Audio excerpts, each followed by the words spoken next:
saw the Prophet ﷺ praying, and he commanded that the entrails of an animal be thrown on him. You remember the famous story in early Mecca, this happened, right? And the Prophet ﷺ's uncle Hamza, who was also his brother by fostership, right? So Hamza and the Prophet ﷺ were of a similar age, 2 or 3 years difference. And one of the slave girls of Abu Lahab by the name of Thuwayba, she foster-fed both of them. So Hamza and the Prophet ﷺ were uncle, nephew, and they were also brothers by foster. And they were also very close because of their age. But at the time, Hamza was not a Muslim. At the time, he was on the deen of the Quraysh. And so Abu Jahl did what he did. The people of Makkah, a'udhu billah, they laughed and they joked. And nobody defended the Prophet ﷺ. Why? Because Abu Jahl was on the other side. You have to realize that Abu Jahl was the pinnacle of the Banu Makhzum. He was the chieftain. He was the big shot. And nobody would dare do anything against Abu Jahl except Hamza. Hamza was his peer, his equal from the Banu Hashim. Hamza was somebody who could do something in terms of status. Nobody else could do anything. So Hamza was out on an expedition. He wasn't in Mecca. When he returned from Mecca, somebody taunted him. Don't you know what Banu Makhzum did to your nephew? Didn't you hear the story? He said, what happened?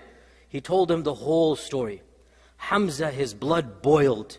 Not out of love of Islam, but out of what? Pride. How dare a Banu Makhzum do this to a Banu Hashim? My nephew, how dare this happen? And so he didn't go home. He had with him his bow and arrow, and he marched straight up to Abu Jahl in front of the Kaaba. Straight he went up to him. And he said, how dare you insult my nephew in public? And he lifted the bow and arrow and he smacked it down on the face of Abu Jahl. Nobody could dare do this except somebody like him. By the way, Hamza was, mashallah, tabarakallah, he was a tall person, muscular, very, bodybuilder. And he had the status and the reputation and the anger. Abu Jahl, when he saw that anger, he could not physically do anything. You see that anger in the eyes. He says to Hamza that, his kunya was Abu Umair, that don't you know what he is saying about our idols? He is considering them to be safah or foolish. He is making fun of our religion. At the time, Hamza was not a Muslim.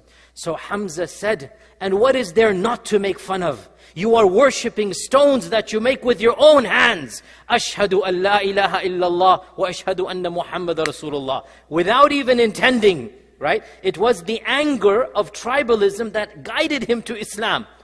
That if that's the case, then khalas, I'm upon the religion of Islam. And he then went to Darul Arqam and he embraced Islam, and the rest, as they say, is history. What has this got to do with our topic?